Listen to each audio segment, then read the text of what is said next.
Okay, so Pastor Jim's message this week was about how the God who empowered David to kill Goliath is the same God who empowers us to take down our own giants in our lives. But what does it actually look like to be empowered? Obviously, it looks like more than just conquering a 9-foot-tall giant with just a sling and a stone. In fact, it might look a little bit different than how you initially imagined it would.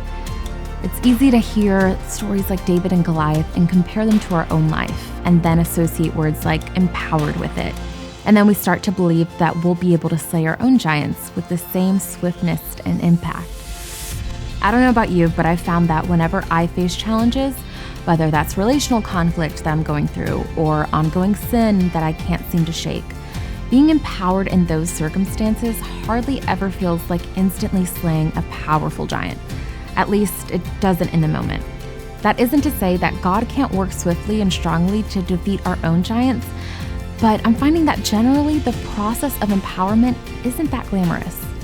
Maybe God empowering you is as simple as confessing to a friend that you've sinned against them, or confiding in a mentor for the first time about your addiction, or taking that first trip to the doctor that you've been putting off because you're afraid of what they might say about your condition, or putting those extra few dollars into your student loans instead of going out to eat. Maybe, as we talked about in Monday's episode, it's calling your giant out by a name instead of running for it. The point is that God empowers us to do hard things, and oftentimes those hard things seem so little that the truth is that they're more giant than we realize. Today, I want us to find the time to ask God to empower us to do the hard thing that we know we should do, but we just don't have the strength to do it. I think you'll be amazed at how He'll show up to answer that prayer.